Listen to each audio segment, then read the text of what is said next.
ಅವರಾಗತ್ತ ನಮ್ಮ ಪ್ರಯತ್ನ ನಡೆದಿತ್ತು. ಅದರಿಂದ ನಾವು ಹೋಗಿ ಪೊಲೀಸ್ ಸ್ಟೇಷನ್ಗೆ ಕೇಳಿದ್ವಿ, ಮೇಲಾಧಿಕಾರಿಗೆ ಕೇಳಬೇಕನ್ನಕತ್ರ ನಾವು ಉಸ್ತುವಾರಿ ಸಚಿವರಿಗೆ ಹೋಗಿ ಅವ್ರಿಗೆ ಭೇಟಿಯಾದ್ವಿ. ಅವರಿದ್ದವರು SP ಸಾಹೇಬ್ರಿಗೆ ಹೇಳಿ ಅವ್ರಿಗೆ ಏನು ಅನುಕೂಲ ಮಾಡಿಕೊಡತ್ತೆ. ಅವರು SP ಸಾಹೇಬ್ರ ತಕ್ಕ ಹೋಗಿ ಭೇಟಿಯಾಗಿ ನಾನು ಹೇಳೇನಂದ್ರೆ ಅಲ್ಲಿ ಹೋದೆವು. ಆದರೂ ಅವರು ನೋಡೋಣ ವಿಚಾರ ಮಾಡೋಣ ಅವರು ಹೇಳಿ ಕಳಿಸಿದ್ವಿ. ಆದರೂ ನಮ್ಮ ತೀರ್ದಾಗ ಇಲ್ಲಂದ್ರೆ ಒಂದು 10 ಸಲ ಮೀಟಿಂಗ್ ಮಾಡಿದ್ವಿ. ನಮಗೆ ಪೊಲೀಸ್ ಸ್ಟೇಷನ್ದವ್ರು ಯಾವುದೋ ಸ್ಪಂದನ ಮಾಡುವಾರು. ಎಲ್ಲ ಜಯಂತಿಗಳು ಆಚರಣೆ ಮಾಡೋಕ್ಕೆ ಕೊಡ್ತಾರೆ. ಆದರೂ ನಮ್ಮ ಜಯಂತಿ ಈ ಟಿಪ್ಪು ಜಯಂತಿ ಮಾಡಬೇಡ ಅಂದ್ರೆ ಬ್ಯಾನ್ ಮಾಡಿದ್ರೆ ಅದನ್ನು ಮಾಡೋಕ್ಕೆ ಹೋಗಬೇಡ ಅಂದ ತಕ್ಷಣ ನಾವು ಬೇರೆ ಮೊಲ್ಲ ಅಬ್ದುಲ್ ಕಲಾಂ ಆಜಾದ್ ಅವ್ರ ಜಯಂತಿ ಮಾಡ್ಬೇಕಂತ ನಿರ್ಣಯ ಮಾಡಿದ್ವಿ. ಆ ಜಯಂತಿ ಮಾಡೋಕ್ಕೂ ನಮಗೆ ಅವಕಾಶ ಮಾಡಿಕೊಡುವಾರ ನಮ್ಮ ಸಮಾಜದ ವಿರೋಧವಾಗಿ ಮಾಡಾಕತ್ತಾರ ಪೊಲೀಸ್ ಸ್ಟೇಷನ್ದವ್ರು. ಆದರೂ ಸಹಿತ ನಮ್ಮ ರಾಜಕೀಯ ಪಕ್ಷದವರು ನಮ್ಮ ಈಗಾಗಲೇ MLA ಅಭ್ಯರ್ಥಿ ಆದಂಥ ಸಿದ್ದು ಕೊನ್ನೂರವರಿಗೆ 10 ಸಲ ಹೋಗಿ ಭೇಟಿಯಾದೀವಿ, ಫೋನ್ ಹೋಗಿ ಮಾತಾಡಿದ್ವಿ. ಆದರೂ ಅವರೂ ಅವಕಾಶ ಮಾಡಿಕೊಡೋಕೆ ತಯಾರಿಲ್ಲ.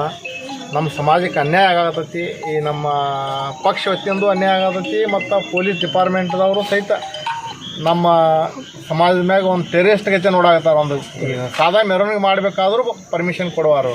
ಅದಕ್ಕಾಗಿ ನಾವು ಎಲ್ಲರೂ ಕೂಡಿ ಈಗ ನಾಳೆ ನಾಡ್ದು 2 ದಿವಸ ಒಳಗೆ ಅವಕಾಶ ಆದ್ರೆ ಆಕೈತಿ. ಆಗ್ಲಿಕ್ಕಂದ್ರೆ ನಾವು 5 ಮಂದಿ ಮೆಂಬರ್ಗಳು ಪುರಸಭೆ ಸದಸ್ಯರು ಹೋಗಿ ರಾಜೀನಾಮೆ ಕೊಡು ಲೆಕ್ಕಕ್ಕೆ ಬಂದಾರ. ಇದು ಮುನ್ನೆಚ್ಚರಿಕೆ ನಮ್ಮ ಪಾರ್ಟಿಯವ್ರಿಗೆ ಆಗ್ತದೆ. ಮತ್ತು ಇದೇ ರೀತಿಯಾಗಿ ಯಾವುದೂ ನಮಗೆ ಯಾವ ರೀತಿಯಾಗಿ ಮಾಡಾಕತ್ತಾರೆ ಪೊಲೀಸ್ ಡಿಪಾರ್ಟ್ಮೆಂಟ್ದವ್ರು, ಇವತ್ತು ಕೊಡ್ತಾನೆ ನಾಳೆ ಕೊಡ್ತಾನೆ 2 ದಿವಸ ವೇಟ್ ಮಾಡ ಈ ಥರ ಮಾಡತ್ತಾರೆ. ಯಾವುದು ಬೇರೆ ಫಂಕ್ಷನ್ ಆದರೂ ಸಹಿತ ಮಾಡಕ್ಕೆ ನಮ್ಮಂತೆನ ಅವ್ರಿಗೂ ಮಾಡ್ಬೇಕು. ಅವ್ರಿಗೆ ನಾವು 5 ಮಂದಿ ಮೆಂಬರ್ ಇದ್ದು ನಮ್ಮ ಹುಡುಗರು ಒಂದು ರ್ಯಾಲಿ ಮಾಡೋದಂತ ನಮಗೆ ನಾವು ಟಿಪ್ಪು ಜಯಂತಿ ಮಾಡ್ಬೇಕಂತ ಎಲ್ಲ ಹುಡುಗರಿಗೆ ಹೇಳಿ ನಾವು ಪರ್ಮಿಷನ್ ತೊಗೊಂಡು ಬರ್ತೀವಿ ಅಂತ ಎಲ್ಲ ಹುಡುಗರಿಗೆ ನಾವು ವಿಶ್ವಾಸ ಕೊಟ್ಟಿವಿ.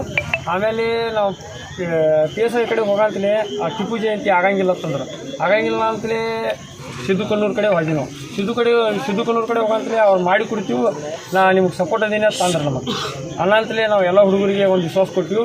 ಆಮೇಲೆ ಮಿನಿಸ್ಟರ್ ನಮ್ಮ RV ತಿಮ್ಮಾಪುರ ಕಡೆ ಹೋದೆವು. ಅವರು ಕೊಡ್ತೀನಿ ಅಂತಂದ್ರೆ ಮಾತಾಡ್ತಾರೆ, ಕೊಡಂಗಿಲ್ಲ ಅಂತ ಯಾರು ಅನ್ನಲಿಲ್ಲ.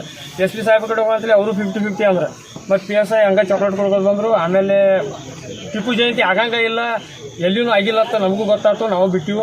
ಅದಕ್ಕೇನು ಭಾಳ ತಲೆ ಕೆಡ್ಸ್ಕೊಂಡಿಲ್ಲ. ಆಮೇಲೆ ಮೌಲಾನಾ ಅಬುಲ್ ಕಲಾಂ ಆಜಾದ್ ಜಯಂತಿ ಮಾಡ್ಬೇಕಂತ ಎಲ್ಲ ಹುಡುಗರು ನಮ್ಮ ಹಠ ಹಿಡ್ಕೊಂಡು ಕೂತಾರೆ. 5 ಮೆಂಬರ್ಗಳು ಇದ್ದೀರಿ, ನಮ್ಮ ಮೆಜಾರಿಟಿ ಐತಿ, ಒಂದಿಟ ನಮಗೆ ಅನುಕೂಲ ಮಾಡಿ ಕೊಟ್ರೆ ಅಂತ ಎಲ್ಲರೂ ನಮಗೆ ಭಾಳ ಪ್ರೆಷರ್ ಮಾಡಿದ್ರು. ನಾವು ಸಿದ್ದು ಕನ್ನೂರಿಗೆ ಒಂದು 10 ಸಲ ಹೋಗಿ ಭೇಟಿ ಆಗಿದ್ದೀವಿ, 10 ಸಲ ಕಾಲ್ ಮಾಡಿದ್ದೀವಿ. ನಮ್ಮ ಪಕ್ಷ ವತಿಯಿಂದ ನಮಗೆ ಅನ್ಯಾಯ ಆಗತ್ತೈತೆ. ನಮ್ಮ ಸಮಾಜಕ್ಕೆ ನಮ್ಮ ಪೊಲೀಸ್ ಸಿಬ್ಬಂದಿನೂ ನಮಗೆ ಭಾಳ ಅನ್ಯಾಯ ಮಾಡಾಕತ್ತಾರ. ಪ್ರತಿಯೊಂದಕ್ಕೆ ಎಲ್ಲ ನಮ್ಮ ಊರಾಗ ಎಲ್ಲ ಪರ್ಮಿಷನ್ ಸಿಗ್ತಾವೆ, ನಮಗೆ ಸಿಗಂಗಿಲ್ಲ ಅಂದ್ರೆ ನಮಗೊಂದು ದೊಡ್ಡ ಅನ್ಯಾಯ ಆಗೈತಿ. ಮುಂದೆ ದಿನಮಾನೊಳಗೆ ನಾವು 5 ಮಂದಿ ಯಾವುದು ನಮ್ಮ ಹಿರಿಯರಿಗೆಲ್ಲ ಕೂಡಿ ಒಂದು ಮೀಟಿಂಗ್ ಮಾಡಿ ಯಾವ ನಿರ್ಧಾರ ತಗೋತೀವಿ ನಮ್ಗೆ ಗೊತ್ತಿಲ್ಲ. ಈಗಾಗಲೇ 1 ತಿಂಗಳಿಂದ ನಾವು ಟಿಪ್ಪು ಜಯಂತಿ ತೀರ್ಗಾಳದಲ್ಲಿ ಆಚರಣೆ ಮಾಡಬೇಕಂತ ನಾವೆಲ್ಲ ಪುರಸಭೆ ಎಲ್ಲ ಸದಸ್ಯರು, ನಗರ ಘಟಕ ಅಧ್ಯಕ್ಷರು, ಮೈನಾರಿಟಿ ಬ್ಲಾಕ್ ಅಧ್ಯಕ್ಷರು ಹಾಗೂ ಕಾಂಗ್ರೆಸ್ ಪಕ್ಷದ ಎಲ್ಲ ಮುಖಂಡರು ಸೇರಿ ನಾವು 20ನೇ ತಾರೀಕು ಜಯಂತಿ ಮಾಡಬೇಕಂತ ಒಂದು ತೀರ್ಮಾನ ಮಾಡಿದ ನಂತರ ನಾವು ಪೊಲೀಸ್ ಇಲಾಖೆಯವ್ರಿಗೆ ಭೇಟಿ ಆದ ಕೂಡಲೇ ಅವರು ಏನಂದರು, ಇಲ್ಲ ಇದು 20ನೇ ತಾರೀಕಿಗೆ ಮಾಡೋಕ್ಕೆ ಅವಕಾಶ ಇಲ್ಲ, ಮುಂದೆ ನಿಮ್ಗೆ ಏನಾರ ನಾವು ಅವಕಾಶ ಮಾಡ್ತೀವಿ, ಇದು ಟಿಪ್ಪು ಜಯಂತಿ ಮಾಡೋಕ್ಕೆ ಅವಕಾಶ ಇಲ್ಲ. ಟಿಪ್ಪು ಜಯಂತಿ ಬಿಟ್ಟು ಬೇರೆ ಅಬುಲ್ ಕಲಾಂ ಆಜಾದ್ ಜಯಂತಿ ಮಾಡಿರಿ, ನಾವು ಅದಕ್ಕೆ ಏನಾರ ಅನುಕೂಲ ಮಾಡ್ತೀವಿ ಅಂತ ಕಿಶಿಂದ ಹೇಳಿದವರು PSI ಸಾಹೇಬರು ಮತ್ತು CPI ಸಾಹೇಬರು. ನಂತರ ಅವ್ರು ಏನು ಹೇಳ್ತಾರೋ ಅಲ್ಲಿ ಹೇಳ್ಕೊಡ್ಲೇ ಇಲ್ಲ, ನೀವು SP ಸಾಹೇಬ್ರಿಗೆ ಭೇಟಿಯಾಗಿ ಬರ್ರಿ, ಅವ್ರು SP ಸಾಹೇಬ್ರು ಹ್ಞೂ ಅಂದ್ರೆ ನಾವು ಇಲ್ಲಿ ನಿಮ್ಮ ಪರ್ಮಿಷನ್ ಕೊಡ್ತೀವಿ ಅಂತ ಹೇಳಿದ್ರು. ನಾವೇನು ಮಾಡಿದ್ವಿ, SP ಸಾಹೇಬ್ರು ಹೋಗಿ ಕಿಶಿಂದ ನಾವು ಭೇಟಿ ಆದ ಕೂಡಲೇ SP ಸಾಹೇಬ್ರು ಏನಂದ, ಏನಿಲ್ಲ ನಮ್ಮ ಜಿಲ್ಲೆ ಒಳಗೆ ಅದು ಬ್ಯಾನ್ ಐತಿ ಮತ್ತು ಸರ್ಕಾರ ಅದಕ್ಕೆ ಆದೇಶ ಮಾಡೈತಿ, ಅದಕ್ಕೆ ನೀವು ಮಾಡಬೇಡ್ರಿ ತಂದರು. ಅದೇ ಪಕ್ಕದಲ್ಲಿ ಇಲ್ಕಲ್ದಲ್ಲಿ ಮಾಡ್ಯಾರ, ಅವರು ಇಲ್ಕಲ್ದಲ್ಲಿ ಮಾಡ್ಯಾರ, ಇಲ್ಲಿ ಹಿಡ್ಕಲ್ದಾಗ ಇದ್ರಾಗ ಮಾಡ್ಯಾರ, ಪಾಲಮೆ ಒಳಗೆ ಮಾಡ್ಯಾರು, ಕುಡ್ಚಿ ಒಳಗೆ ಮಾಡ್ಯಾರ, ಉಗಾರದಾಗ ಮಾಡ್ಯಾರ. ನಾವು ಹೇಳಿದೆವು ಅವ್ರಿಗೆ, SP ಸಾಹೇಬ್ರಿಗೆ ಹೇಳಿದೆವು, ಆಮೇಲೆ ಇವ್ರಿಗೆ CPI ಸಾಹೇಬ್ರಿಗೆ ಹೇಳಿದೆವು, PSI ಸಾಹೇಬ್ರಿಗೆ ಹೇಳಿದೆವು. ಇಲ್ಲ ನೀವು ಒಂದು 10 ಮಂದಿ ನಮಗೇನು ನೀವು ಕಂಡೀಷನ್ ಹಾಕ್ಕೊಡ್ತೀರಿ ತಗೋರಿ, ನಮ್ಮ ಹೆಸರು ತೊಗೊಂಡು ಕಿಶನ್ ನಮ್ಮ ಜವಾಬ್ದಾರಿ ಮ್ಯಾಗ ನೀವು ಕೊಡ್ರಿ, ಯಾವುದೋ ಒಂದು ಘಟನೆ ಆಗಬಾರ್ದಂಗೆ ನಾವು ನೋಡ್ಕೊಂಡು ಕಿಶನ್ ಮುನ್ನೆಚ್ಚರಿಕೆ ಕ್ರಮದಿಂದ ನಿಗಾ ವಹಿಸಿ ನಾವು ನಿಮ್ಗೆ ಸಕ್ಸಸ್ ಮಾಡಿಕೊಡ್ತೀವಿ. ನಮ್ಗೇನು ಮಾಡಿದ್ರು ಬರೀ ಇವತ್ತು ಮಾಡ್ತೀನಿ ನಾಳೆ ಮಾಡ್ತೀನಿ ಅಂತ ಕಿಶಿಂದ ಈ ಟೈಮಿಂಗ್ ಇದು ಮಾಡಾಯ್ತಾರು. ಈಗ ಬಂದ ಕೂಡಲೇ ಈಗ PSI ಕಡೆ ಹೋಗಂತೆ CPI ಹೇಳ್ತಾರು, CPI ಕಡೆ ಹೋಗಂತೆ DSP ಹೆಸರು ಹೇಳ್ತಾನೆ. DSP ಬೆಂಗಳೂರಿಗೆ ಹೋಗ್ಯಾರು, ಅಲ್ಲಿ ಹೋಗ್ಯಾರು, ಇಲ್ಲಿ ಹೋಗ್ಯಾರ ಬರೀ ಇದೇ ಹೇಳಾಯ್ತಾರೆ. ಇದಕ್ಕೆ ಬರೀ ನಾಟಕ ಮಾಡೋದು ಇದು ನಡೆದೈತಿ. ಯಾಕಂದ್ರೆ ಈ ಕಾರ್ಯಕ್ರಮಕ್ಕೆ ಈ ಜಯಂತಿಗೆ ನಮ್ಮ ಪಕ್ಷದವ್ರು ಯಾರೂ ನಮ್ಗೆ ಸಪೋರ್ಟ್ ಮಾಡಲಿಲ್ಲ. ಯಾಕಂತಂದ್ರೆ ಇಂಥ ಒಂದು ಸಾವಿರಾರು ವರ್ಷದ ಒಂದು ಇತಿಹಾಸ ಇರ್ತಕ್ಕಂಥ ಒಂದು ಟಿಪ್ಪು ಸುಲ್ತಾನ್ ಜಯಂತಿಗೆ ಆಚರಣೆ ಮಾಡ್ಲಿಕ್ಕೆ ಯಾರೂ ಇವರು ಸಪೋರ್ಟ್ ಮಾಡಲಿಲ್ಲ. ಮತ್ತು ಅಬುಲ್ ಕಲಾಂ ಆಜಾದ್ ಬಿಟ್ಟು ಕಿಶನ್ ನಮ್ಮ ಅಬುಲ್ ಕಲಾಂ ಆಜಾದ್ ಜಯಂತಿಗೆ ನೀವು ಇದು ಮಾಡಿರಿ ಅಣ್ಣ ಅಂತ ನಾವು ಏನು ಮಾಡಿದೆವು, ಇವ್ರಿಗೆ ನೇಮಕಿಶನ್ ನಾವು ಇಲ್ಲಿ ತನಕ ಇದು ಮಾಡಿದೆವು.